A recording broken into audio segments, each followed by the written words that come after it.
finish. Bear with me if things seem a little disorganized. I'm trying to put 100 pages of work into an hour, and that's not the easiest thing. But I have a fancy phrase. If I don't know something, I'm just going to say, that is beyond the scope of my thesis. That seems foolproof, right? But can't you get AI to fill it in? Should have those glasses, right? That someone can ask me and AI will tell me the answer right there. Well, first, here, I'll pass around. Print out. Right there, you know, got a good turnout. Oh, I need one print out. It would seem important as we're deep diving into ritual and the mechanics around ritual.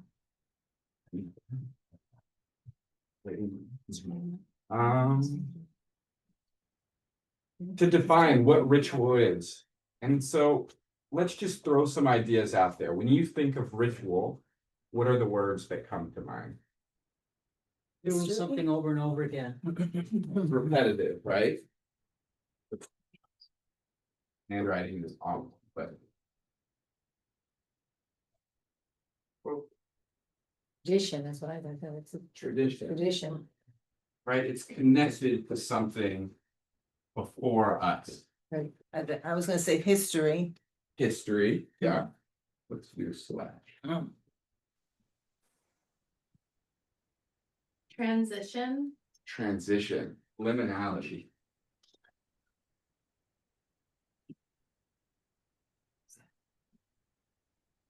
Commemoration. Commemoration. So to mark a moment, essentially, to add value and emotion. What's the word you use? Commemoration. Memory and tradition put together. Never thought about The code. All right, yeah. It's a tool that allows you to connect to the transcendent. Tool to connect to the divine.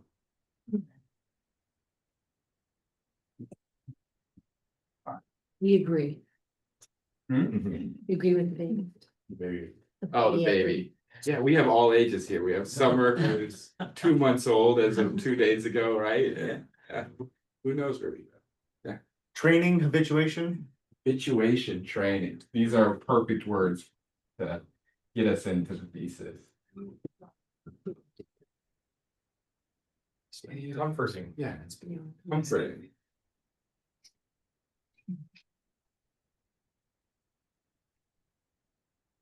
Right, so we get, yeah. Commonality, something we all have together to do at the same time. There's a communal Connectedness.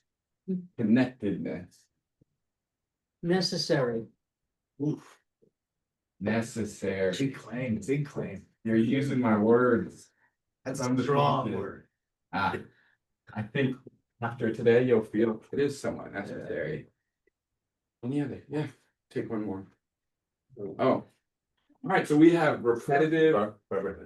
When you say ritual, I think of Baruch Atah Adonai, because it's like the opening, it's like in my brain, like Yeah, I hear ritual, that's what I think.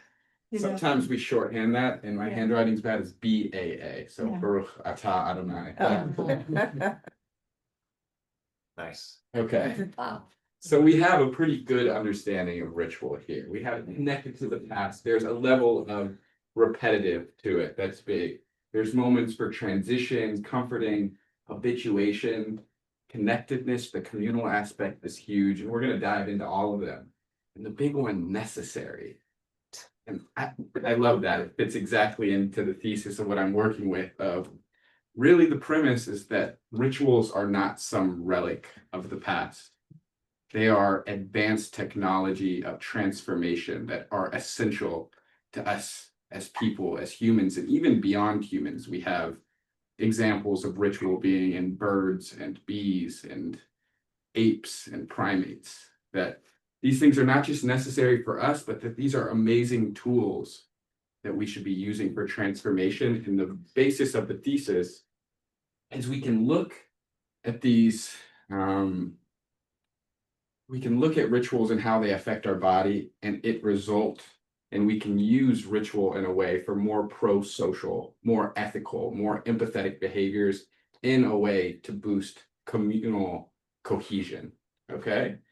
And so the main thing, the premise that I'm speaking to is called emotional scaffolding. Okay, and so we used up a lot of the board here. See, let's just turn it around. I don't know if we have a lawyer's Yeah. Emotional scaffolding. So with a ritual, we have first the action. We have then how the action affects our biological makeup, how it affects our nervous system, how our movements, the intention, how it affects our thoughts. So it goes into the biological.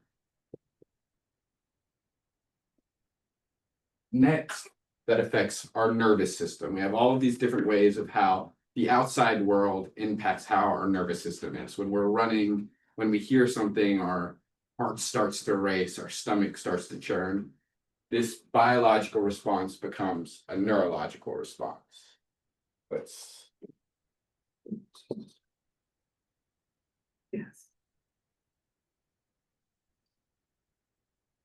Can everybody see this? Am I right? Yeah, no, yeah. Okay. Fair enough. Clayton, I would argue that there's pre-action, there's some intention or kavanah before the action takes place. That's a big one. And we're gonna see that the more we have intention and value and the more buy-in each of us have into the ritual actually creates a deeper encoding of the biological, the neurological, and then after the neurological, we know neurology affects our emotion, our emotional demeanor towards others, our emotional demeanor towards ourselves. If we're anxious, our emotional makeup is very different than if we are calm, seated, and meditating, right? So it goes from the neurological to our emotional. I wish we had an eraser. I think she doesn't get it. Okay, and then our emotional demeanor over time in different instances affects how we show up in community in relation to others. And so we see this chain of how it starts with the action, it makes our way through the biological, the neurological, the emotional, and then showing up for the community. This is how we can see how ritual becomes communal cohesion, just in the simplest term. Yeah. Does it entail instinct? Like Yeah. you said that animals have these rituals, so isn't that instinctual? That's perfect to get us into the next quote of there is something innate in humanity of why we do ritual. And this essential question of the thesis is, why is it innate in humanity? Why have we felt the need to do this over time? And how it is working to be successful for that adaptive response. Yeah, Rabbi Sasson. Sorry to add to the instinct thing. I once heard an interview with a biologist who said most things we think are instincts from animals are actually learned from their parents. And that we try to say it's instinct to make us as humans as better than them because we're learning and they just have these knowing, just do things, but actually most mammals learn also from their parents. Okay. And birds too. With that is the essential premise of the thesis right here. We know ritual can affect with the action our biological, neurological, emotional, and then we see a response through all different types of studies that through specific rituals we can create better engagement, more social cohesion, more empathetic behaviors, more care for others. But on that innate thing, I just want to take a second because there's a quote that I want to get to right at the very first bullet point of our printout. So would someone volunteer to read that for us? Do you want to share it online?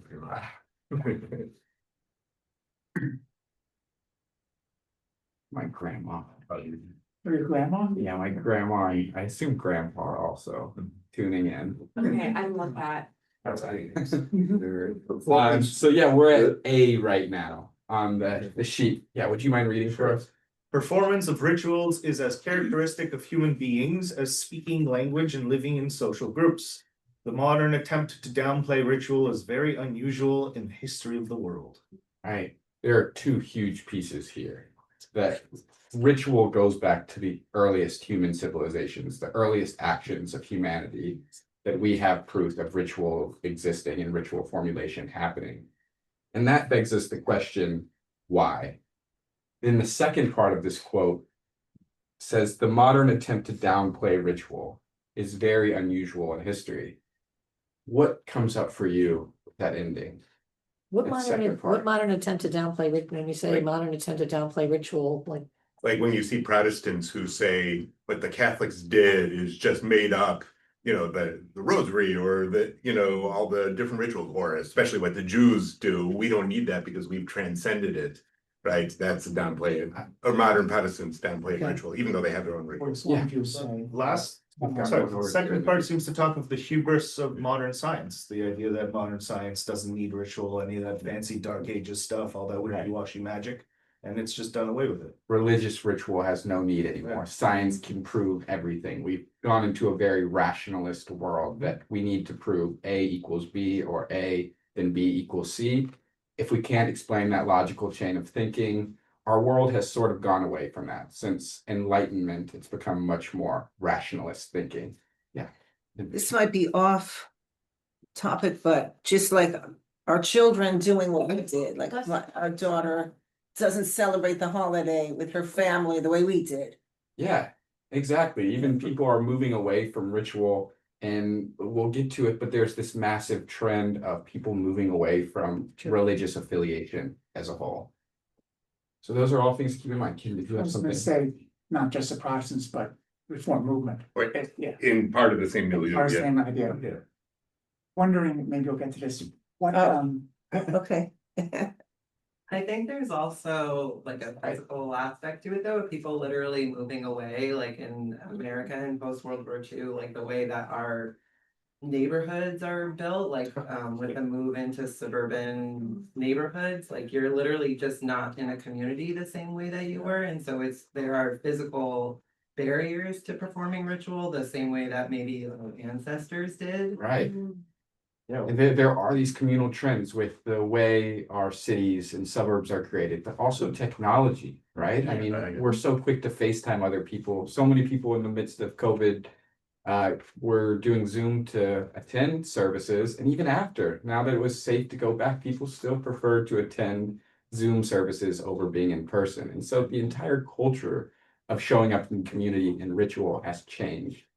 And that begs the question of what are we losing when we lose the power of ritual? We have something that goes back to the earliest humans that was essential to them.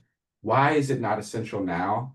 And the fact that it's not essential now, what is being sacrificed in our communities and on the individual level? I think communities are being sacrificed. I think the fact that we don't have a lot of these rituals as much is making people aren't as close knit and. A sense of belongingness, Yeah, you know, Sense of belonging. together. Yeah. Exactly. And this is one of the most urgent times for belonging. We're in this epidemic of loneliness. And we have our Vivek Murthy, his role in the government was Surgeon the General. Surgeon General. He compared loneliness, chronic loneliness, to smoking 16 cigarettes a day.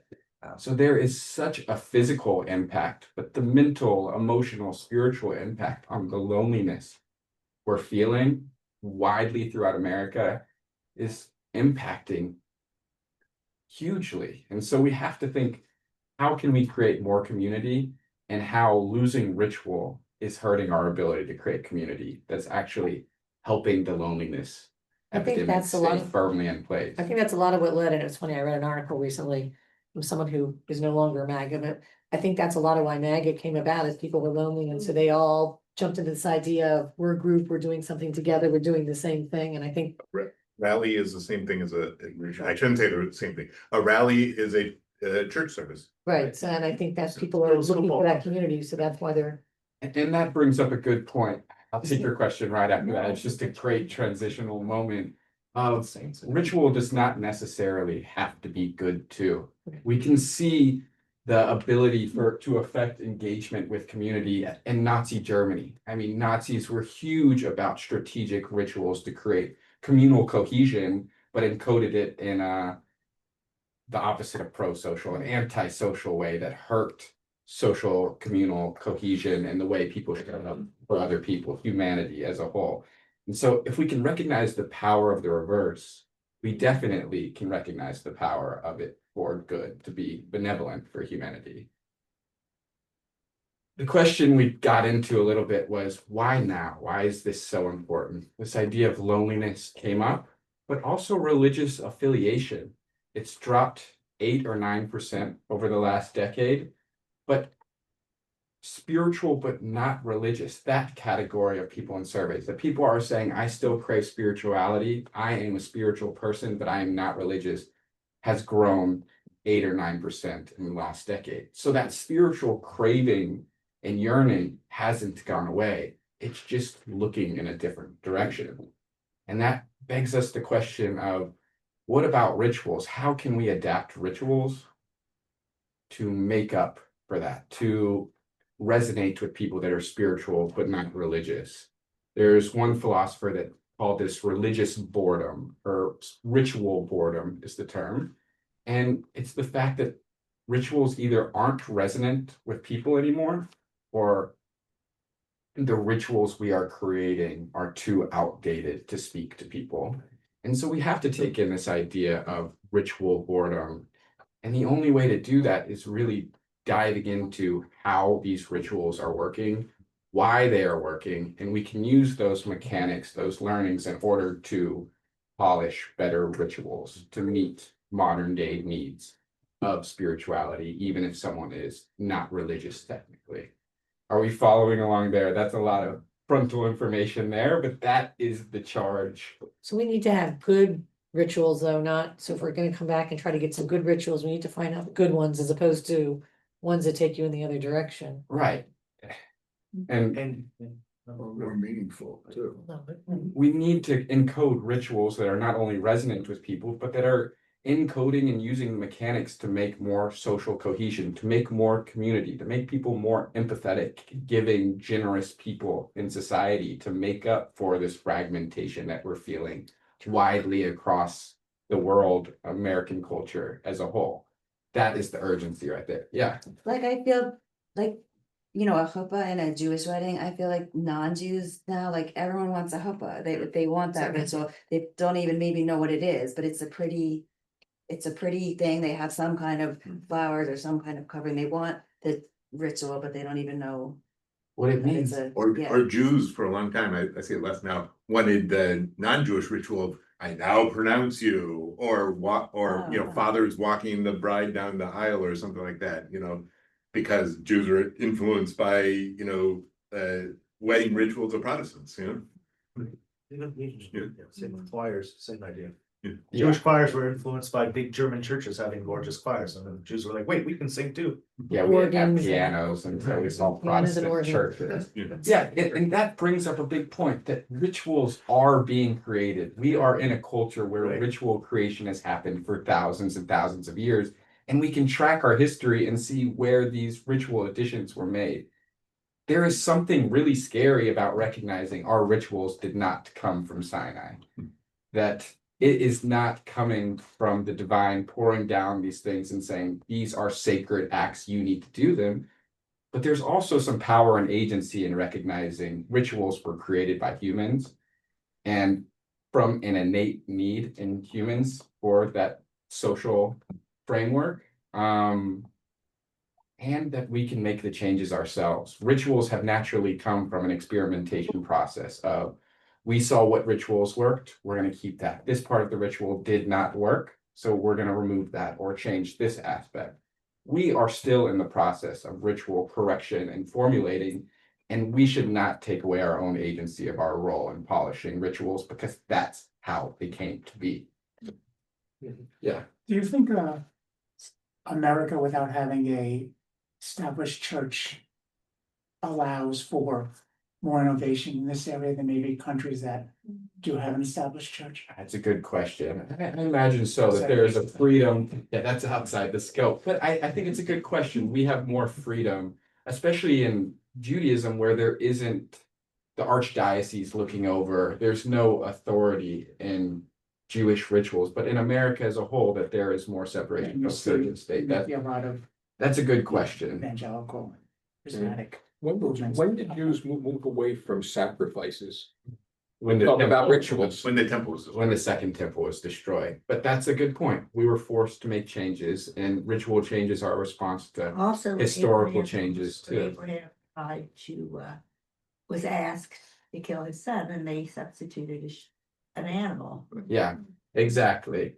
Okay, so that's all to make that this is not a luxury. This is a survival. This is a technology for survival, for healing, connection, moral orientation in a world that has so much fragmentation, loneliness, ecological instability. We're obsessed with the individual, and the claim of the thesis is we need more ritual, well-encoded rituals to respond to the needs of the time. Why right now is this so important to connect neurology, emotion science? Because it has only become available in recent years. It was only in the 1900s with William James, Sigmund Freud, Emil Durkheim, that people were saying we can study consciousness. We can observe how consciousness change. We can look at the unconscious behavior. But it wasn't until 1990s that we have technology more in vitro or in vivo, maybe we can see what's going on the inside of us with CAT scans, PET scans, fMRI, EEGs. We now know ways and have the technology to measure activity and levels in our brain that we haven't been able to do before. This is really a recent thing that's become available to us, and I think these shifts in technology, the ability to do so, means we should be using these skills to help with our rituals, religious activity. And just to recognize that in the 1990s, that decade was titled the decade of the brain, because there was such development and technology around the brain. And that's just 1990. This is so recent. I'd like us to move to quote 2, quote B on the thesis discussion printout. Would someone mind reading that one? What truly matters isn't the exact text of the prayers, but the togetherness, the sensitivity, and the actions inherent in the ritual. So how do we understand this quote here? Yeah. There's a lot of work going on here, but the first part of the sentence is him evacuating the position of truth. Right. Let me unpack that. The veracity, the truth, the divine origin of the ritual is not what matters here. Mhm. It's how we relate to it. It's how we relate to it, right? That's the sensitivity right there, is how we relate, how much we buy into a ritual. It's not about truth. It's not necessarily about what we are saying. It's the mechanics.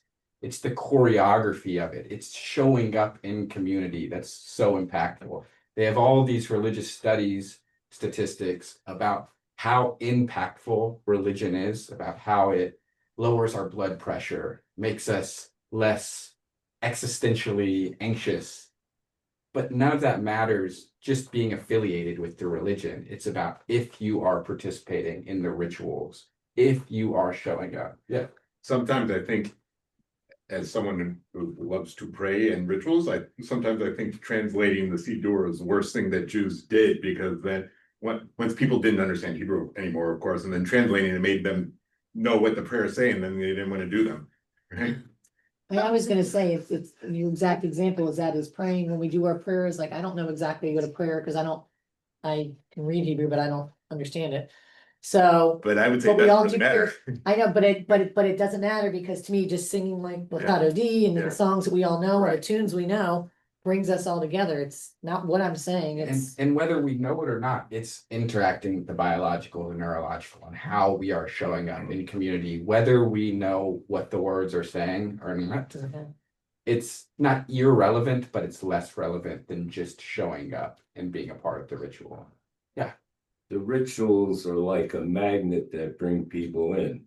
If they didn't have the rituals, then they'd say, well, I can be a good Jew to stay home. Yeah. And that makes them affiliate And being affiliated means that the next generation hopefully stays in line instead of drifting off as it's happening now.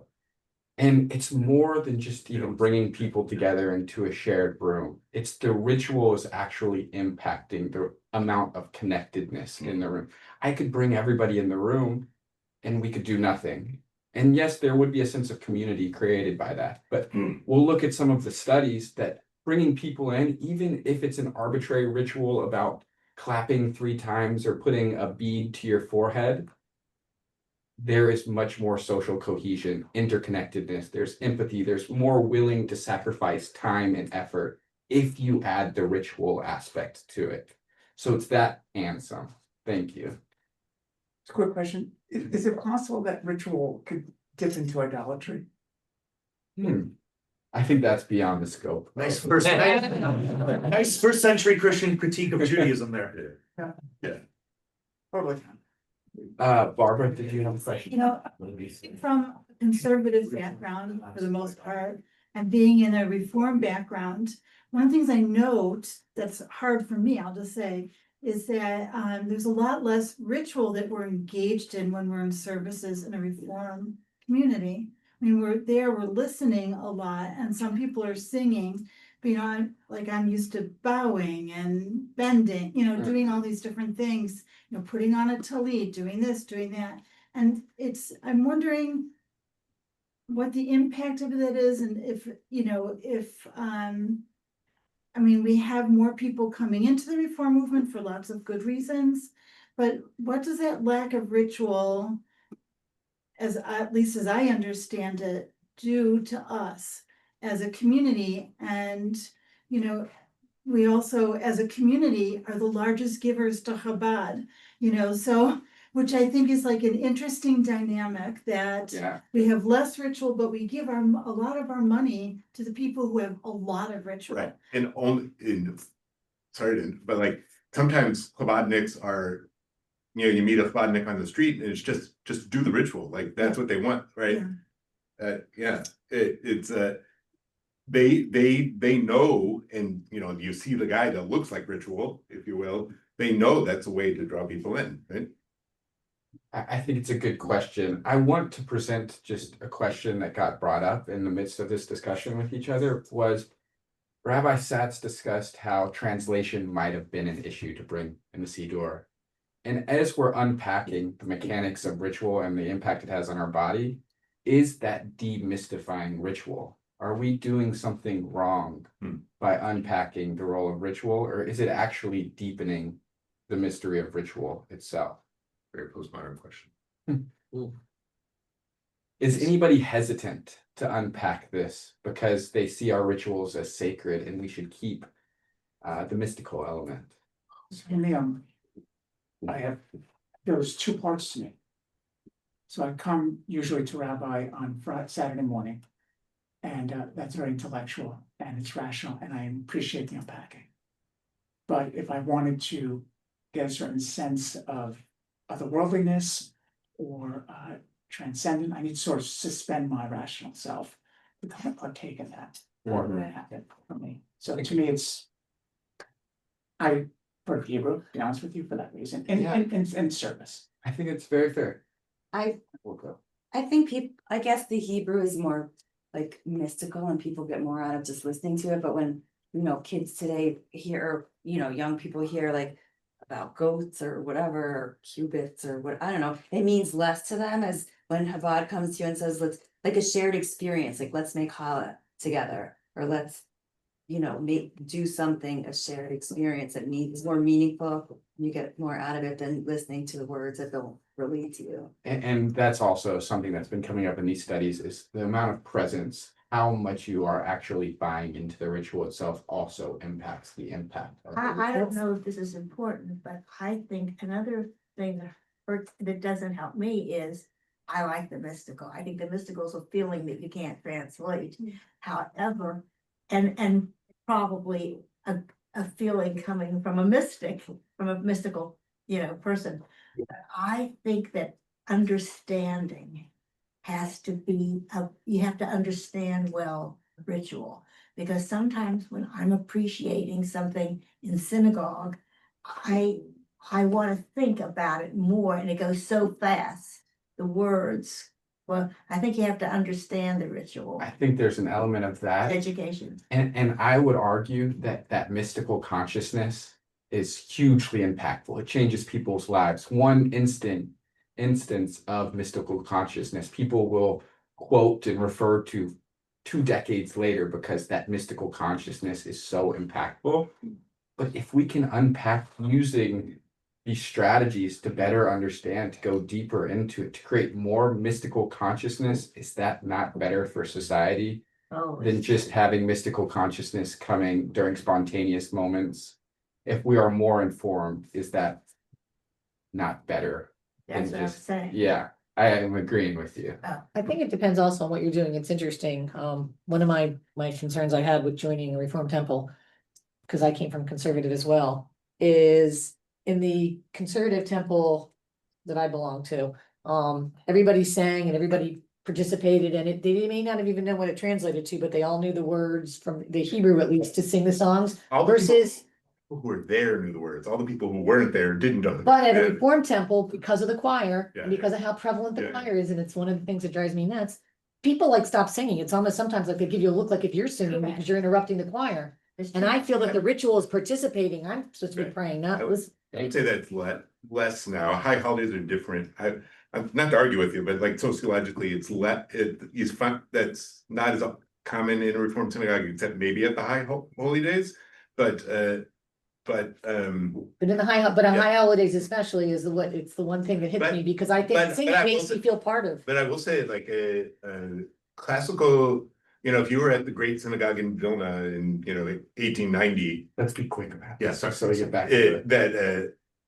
That was Orthodox. People weren't singing either. They were listening to the cantor. The cantor was praying on And we behalf will of you. get to the participatory element of synchronization, how that is a powerful neurological. Well, that's why I was saying, I tool agree with in you with itself, that that just participating really moving makes at it the happen. same time, or just singing has been proven to show more empathy, more willingness to sacrifice for other people, exactly those pro-social behaviors we've spoken to.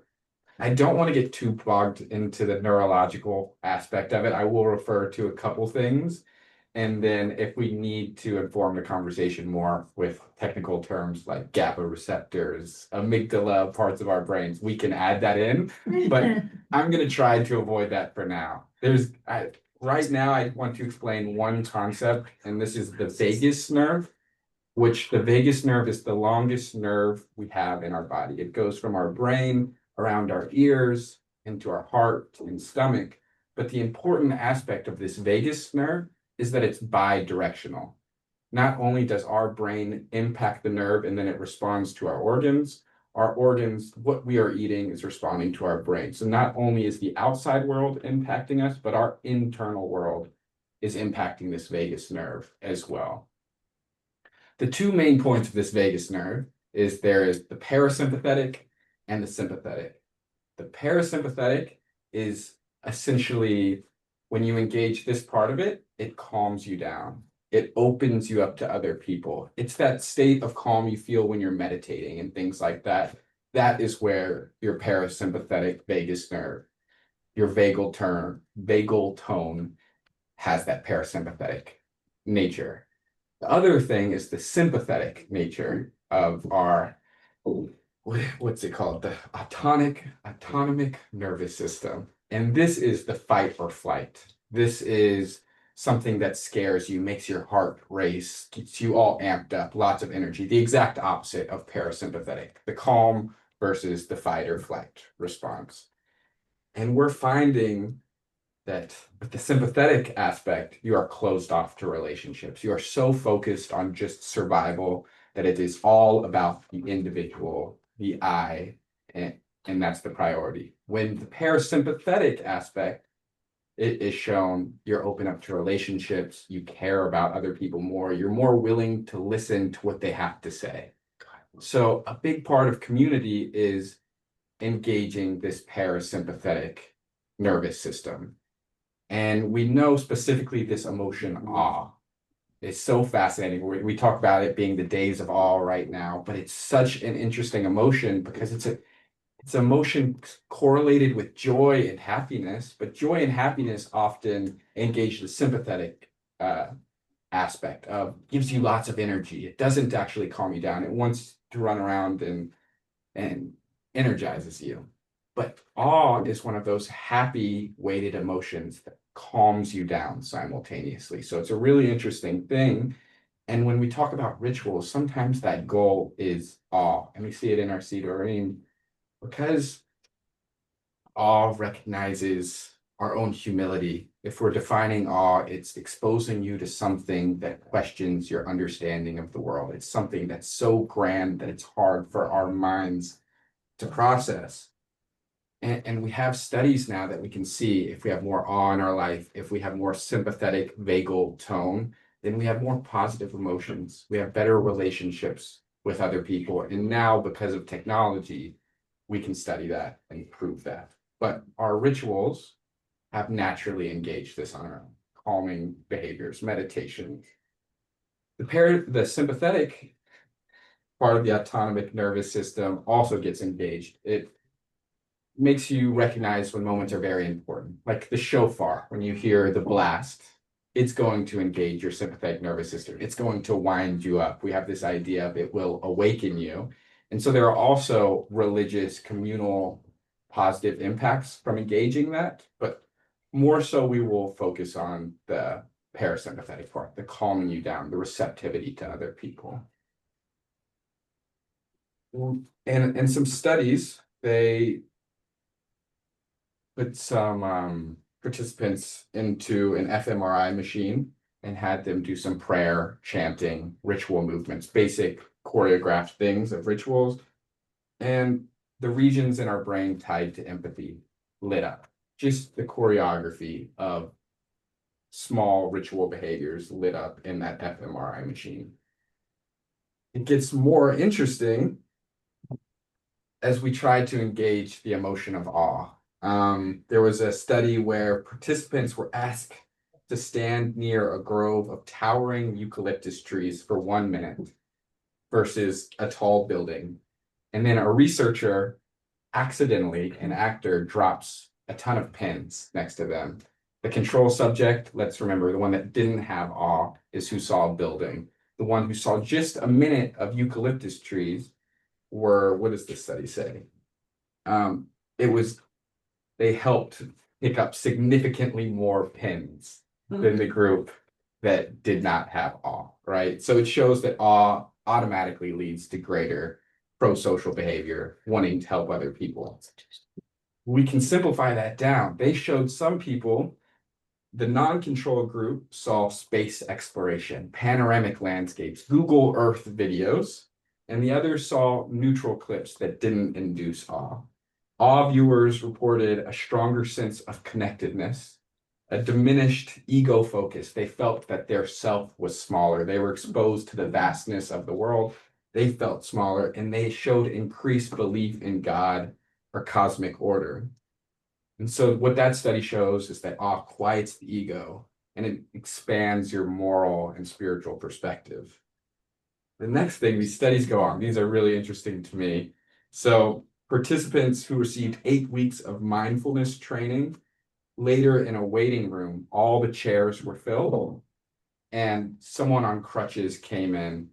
And the people who were exposed to mindfulness training, 50% of them gave up their chair to the person on crutches, where only 15% of them gave up the chair if they didn't have mindfulness training. And so this shows a long-term impact of when we engage these parts of our brain through ritual, that we're actually training our brains to be more empathetic through just the choreography of it. We are growing this muscle for empathy and kindness towards our community. Another one is that participants were asked to recall moments of moral elevation, a moment where people saw someone being brave or courageous to help someone out. And the ones that were able to remember this awe-like sensation of remembering someone doing good for another person felt more warmth, more uplifted and more likely to help others. And so it shows that this awe is not just engaged visually, it's engaged with thought, with memory. There are all these different instances of how awe can engage our world. And all of these different instances proven how awe creates more positive emotions in ourselves, but the main focus is creates more positive social behaviors toward communities. Right. So the theory around that is that it engages and creates the small self. It reduces that self focus. It orients us more towards the collective whole. And because of this scaffolding, awe activates that vagus nerve we were talking about. It lowers our heart rate, blood pressure, inducing more calm. And because of that response, we are more compassionate, generous, and cooperative. We can see this in Judaism in lots of different ways. I mean, just the story of Sinai with fire and trembling. We have yirah, which is the word for awe, and recognizing something so vast. It's written into our stories. Kol Nidre's communal stillness, that quiet, that fear in the room that you can feel, that is awe-inducing. It's built into the choreography of the ritual. Sukkot's fragile walls underneath the stars. These are strategic ways for us to feel awe built into our rituals, for us to not only have more positive emotions, but engage more positively with our community. And then with Ne'ilah, as we're standing up during the final hour, that commitment all together, that moral courage is awe-inducing.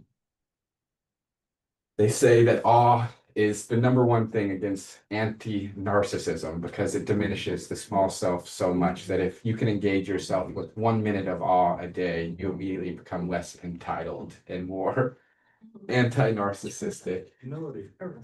Humility is a potent drug. Humility is definitely. And so the first big emotion of rituals, and we'll, I don't know how long, do we have till 11:30 or so? I don't know, where you guys gotta be? Yeah, 11:30. We'll say like an hour. Okay, so we've got 20 minutes left. I want to make sure I can get through at least as much as we can. Awe is the first big emotion we want to look at and that we see in our rituals that have been shown to be great for communal cohesion. The next one is gratitude, which shows up so much in our rituals time and time again.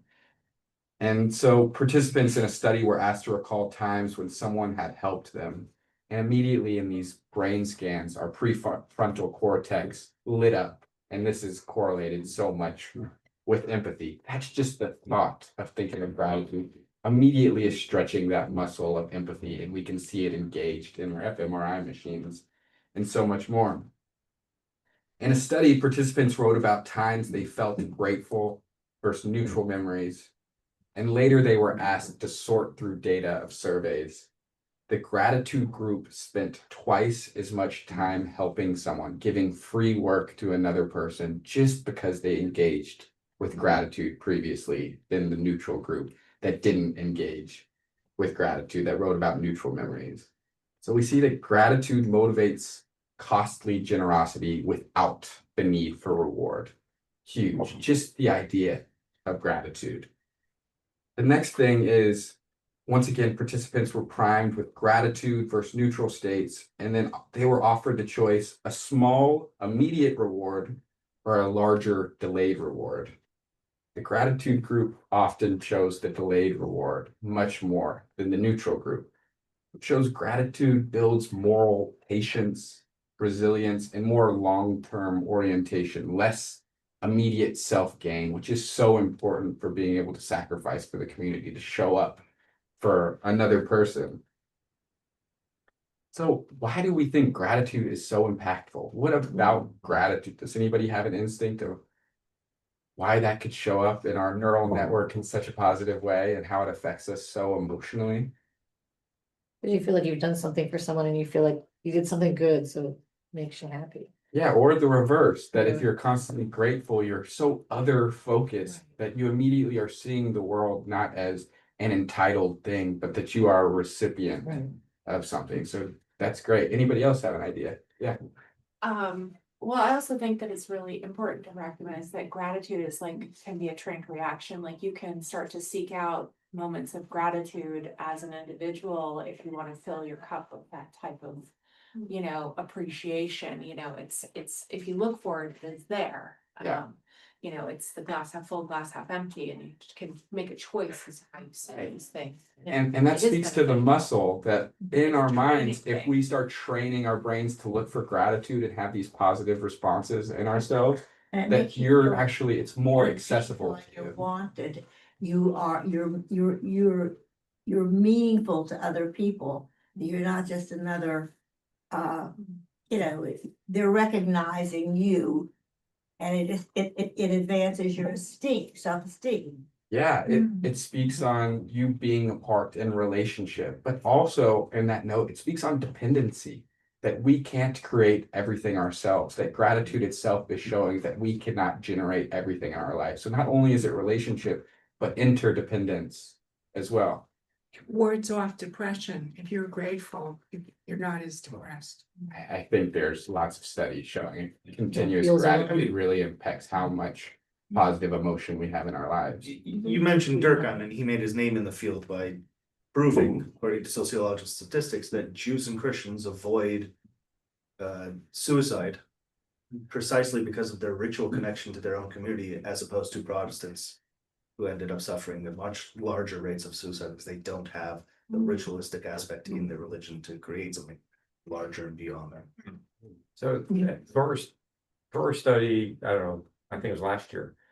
Rabbi talked a lot about the ritual of prayer, and every time you eat something and you say something, it's all about gratitude. And that kind of changed my thinking, since my brother was Orthodox, and there was a time I would think, he doesn't even think about this stuff. It's all rote. But that's a rote mechanism for gratitude.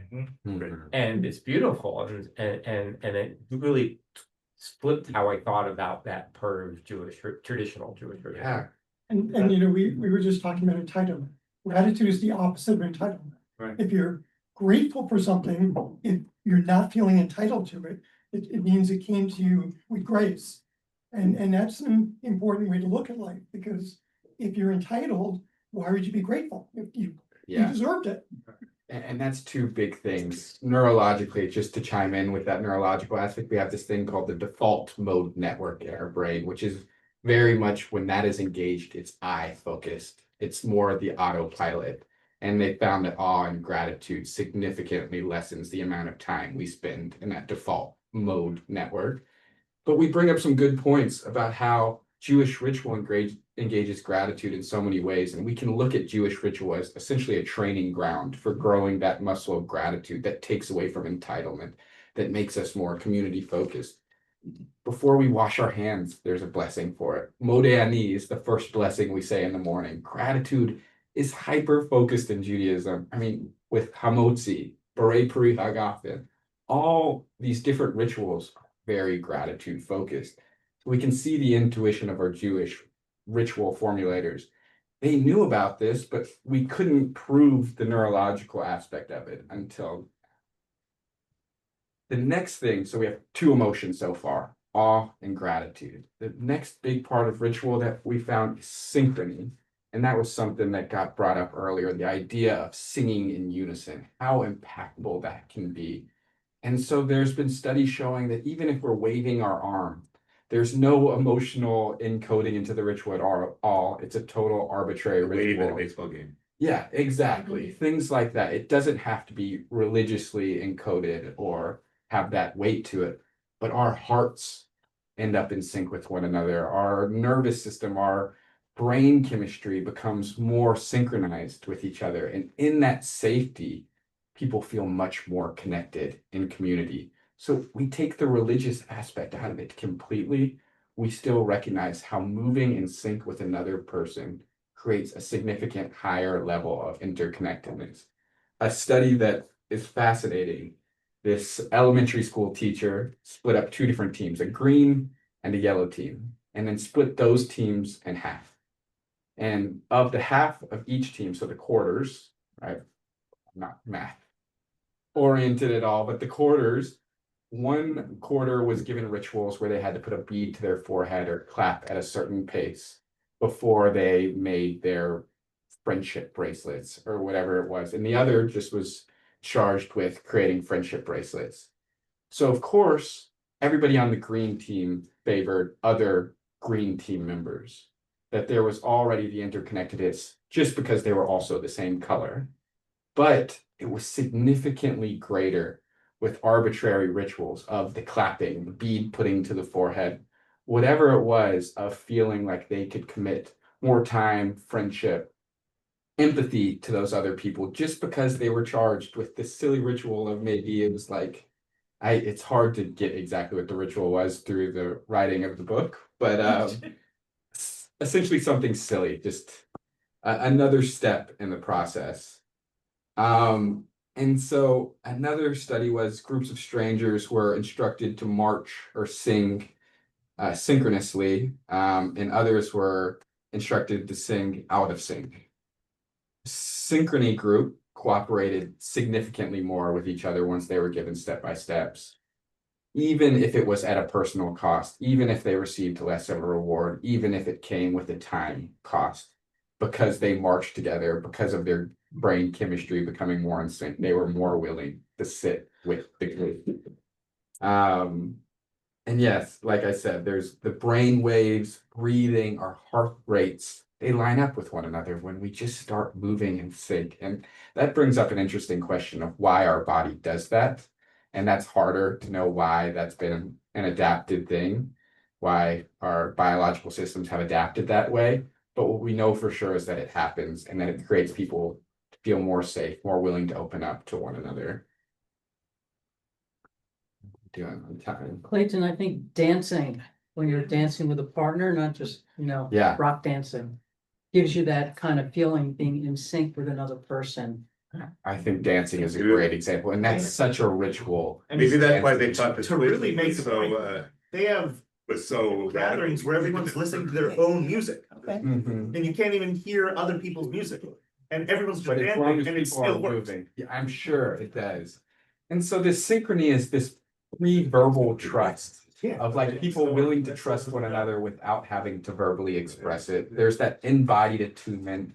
There's also this element of humility, once again, that when you're reading a passage together, not one person can move faster than the other person. We all have to move at the same pace, or you mess up the entire system. So within that containment and humility has this great emotional response of recognizing you are not the focus of the room, but the collective group is. And so we see this all the time in Jewish rituals with shucking, bowing back and forth, standing, sitting cues, circling with the lulav, chanting Hoshanot, just singing together. Clayton, all of you those say you things. don't know why. There's a good evolutionary reason why. Because if you're attached to a tribe, which is the way you survived in all Yeah, but human that's the history, result. We don't know why the moving in synchrony.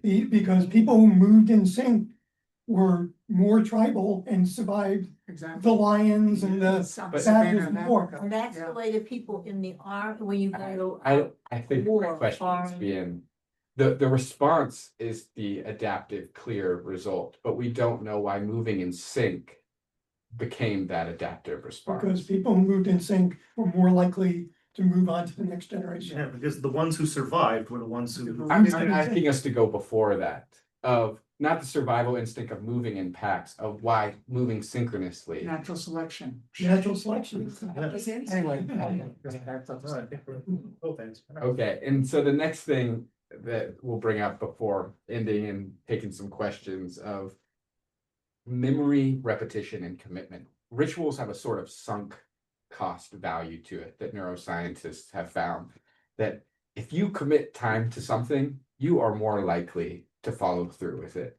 There's the aspect of if I spend money on something, I'm more likely to get the effect out of it, to commit to buy into it. But there's also the public element that if I'm doing this sunk cost ritual in front of other people, I'm making a stance saying I will do something, it is clearly going to be more impactful. And Judaism is so big on public rituals, time investments, things like that.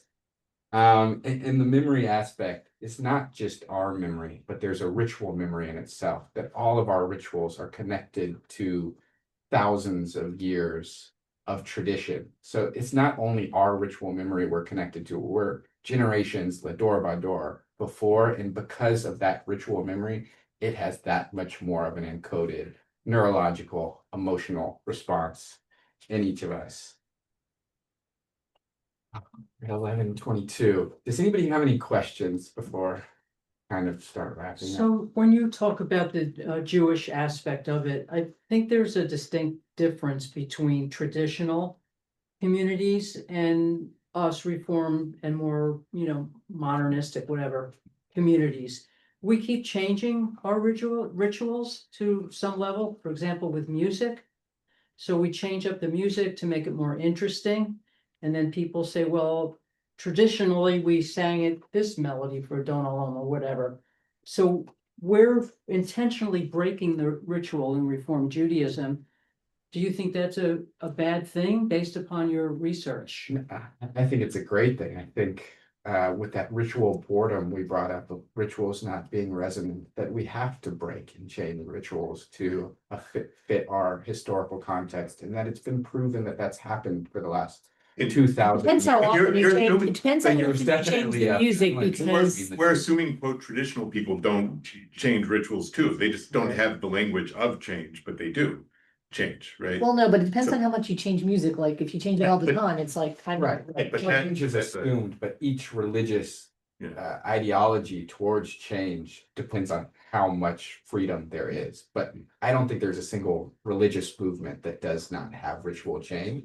I think you're bringing up a good point of where is the balance. Does the reform movement have the perfect balance of freedom to make changes? And I would argue that if a ritual is resonant and we can find ways to polish them through the mechanics we're uncovering of neurology and emotion science, then of course we should make more resonant rituals that make people more communal oriented in a world that is filled with fragmentation. They say at an army base during a war, if you have a certain religion that you adhere to, that when you survive more healthy because when they say a prayer or sing a song that you're all familiar, it brings you together. If they change it too much, Exactly. they're not gonna be, they can't change it. You too lose much. the synchrony aspect if you totally add new things in, and the ritual memory has less impact if you totally take it out from the tradition as well. You want that long time, and ritual feels more authentic if it feels connected to the past, is what they're finding. So if you're totally reinventing ritual without connecting it to the past or the pillars of the tradition, you're losing that ritual memory encoding that's so important for it to be impactful. Yeah. It sounds as though the conversation about ritual is like threading a tightrope of, avoiding boredom, yet also not facing the challenge of change, because change is also very difficult for people to, internalize. So if there's too much change, all of a sudden you throw off the ritual. But then if there's, the same thing every single day, you lose the impact of the ritual because you get bored. Right, and it's about prioritizing too. If the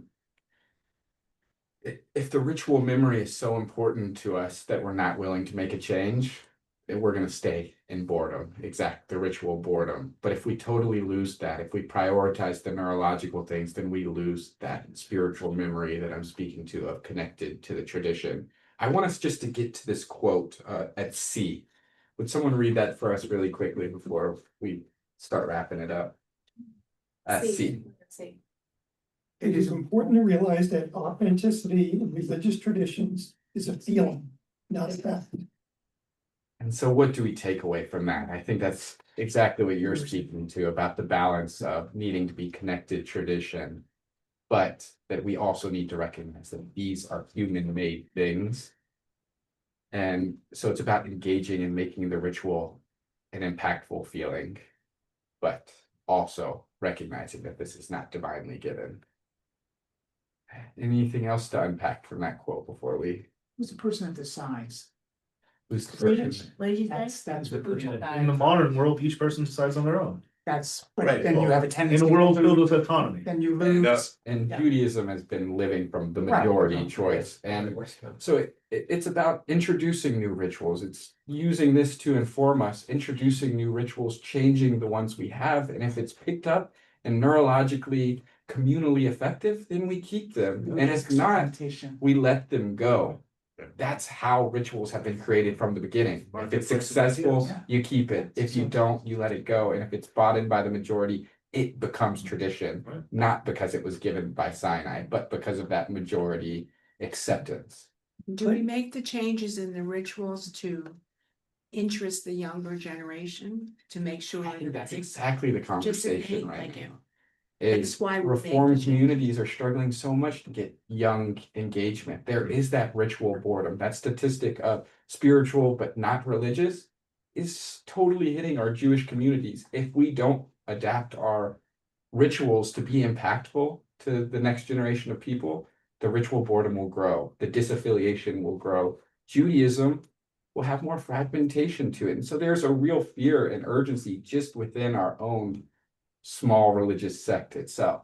But every generation though is thought, Yeah. every generation of Jews thought that the young Jews are not gonna be Jews anymore. Yeah, this And so- isn't to and say so we need to we shouldn't be we're so They special. don't know how to work. I think this is a bigger, But this is a question that we continuously need to ask. Your parents said it too.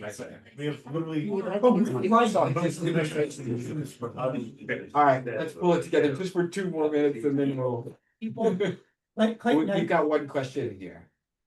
I think what was interesting for me was when you started and asked what words do you associate with ritual, kind of everything that we gave was pretty positive. And actually, I think that, you shared it afterwards, but there is a lot of negative stigma surrounding just the notion of ritual. Yeah. You talk about Nazi Germany or, a lot of the belief of what fundamentalism is, or, you talk about cults right before the Yeah. session even started. I think while, there are certainly in the kind of modern world, like these negative perceptions of what ritual leads to, I don't think there is that same negative perception around ideas of community and belonging. And I think what you're presenting is that you don't get community and belonging without ritual. You don't, or it's an amazing advanced technology to help with community and belonging. And it brings up such a good question of what is the metric of a successful religion, or if the religion is upholding power structures and not helping society become more communal, to have positive benefits on society in general, it is not succeeding. But if we focus on community, belonging, encoding our rituals with that aspect, with that goal, then yes, it is positive for society. But there is that polemic there of rituals can be amazing tools for greatness, but they can also be awful tools for heinous, horrendous acts in the world. Same as religion, science, technology, and everything else can be used for good or evil. It's a matter of. when how you you- keep pushing on someone's got it. I think that's the whole thing with people who try to push you into their religion versus your religion. All you Yeah. can't push someone to do those rituals. They have to feel that it's part of them and they want to do it. Yeah, and I think But that's don't where we all that do that to our kids? Don't we push them parasympathetic into- nervous response, that openness. If something is making you more closed and sure of where you are instead of making you open and question the world around you, then that religion or that teaching is not making you more communally oriented whatsoever. Yeah. That's take why I one. think Jewish camp works so well, because it's the rituals, the shared experiences, and the spirituality without Yeah. being religious. And it's repeated. It's for a long term. They have Right. this Why- investment. Why not say It that's has religion? awe. It has It's gratitude. religious, but it's not overly sitting in services. plain. It's, But of course it's religion. Yeah, yeah. Of course it's religion. No, I'm just pushing, I'm But just that's- pushing you, but It's like the fun but- part of the religion. why isn't sitting in service and fun also, but that, yeah. No, you know what I mean, it appeals to Yeah. kids and it keeps them, yeah. Yeah, well, that just shows how developed of a ritual. I mean, camp can be seen as this super developed ritual that engages awe, gratitude, synchrony, repetition, the public expression that we just looked at, We had a all camp mixed director right now. together and shows how impactful it can And be it all on goes kids to what the growing up. rabbi said yesterday. You have to first commit yourself to going to this institution that gives you this. Yeah, so much of it is knowledge and- just showing up it. in the Yeah, choreography to and being engage together. this neurological, biological response. And Yeah. it's even just an unconscious thing that happens. And so I hope we can take this learning and not only feel free to look at our rituals, criticize them, to change them, to be more impactful, but also, where am I going with that? Yeah, that's about the gist of it. Yeah, Barbara, I'll give you the last word. I mean, like both my kids made Aliyah, right? And so they don't belong to a synagogue, they don't do a lot of the things. It's, we don't need to because we live in Israel, right? So how would we unpack the ritual of living in Israel as satisfying these same things, or doesn't it? That's his next thesis. It says, Right? That's the That's his next, yeah, that's beyond the scope. But, and just to look at this as this, there's this amazing scaffolding from ritual action into how we It's show up in the world, and through that emotional You seem to be scaffolding. imposing an Into arbitrary the limit on what a amazing valid tools community to is. help our community. Logically speaking, there's nothing wrong with going from synagogue to country. I know, but. Unless you that's impose what some we- arbitrary limit on the number of pieces. How it does the same And things. Israel, It does. Israel as a Right. society has Holidays. tons of public rituals Right. that are That's quote what not I'm religious, trying but to of course they're religious, like, you know, Society has tons of rituals. right. America has tons of public rituals too, less than we used to, but or less, so fewer that we agree on. Fewer that we agree on. Yeah, so thank you, Clayton. Maybe another time we can get into Sukkot. Sukkot is essentially the case study for applying all of these teachings and how Sukkot shows that. But that's beyond the scope of our time right now. So maybe we'll revisit Hey, it. when are you doing your thing? When are you presenting it? It's pretty much finished, but it has to be submitted by March. So I've still got some time. And then come May, right? I think is when ordination is. Yeah, put it on my calendar. Come May, we will have a new rabbi in the world, along with his classmate. More than one. Yeah, yes, of course, they also, and so, but before we go, we'll do a couple more rituals. Can I make a But- plug? Oh, Make one? sorry, Clayton. oh. It's a Clayton plug, but if any of you have young adults in your household that are gonna be around for Yom Kippur, Clayton is leading a discussion in the afternoon of Yom Kippur during our study and reflection time for young adults like 20s and 30s. And there will also be a healing service. service afterwards, that's meditative and focused on healing for the year to come. Right. So- And everybody's invited to that, and I would love to see you all there. Yeah, so on Yom Kippur is our last time with Clayton this year. Hopefully, maybe he could come visit, but thank you very much for the learning. All right, bye, Pete and Papa, love you all. That was great, Clayton.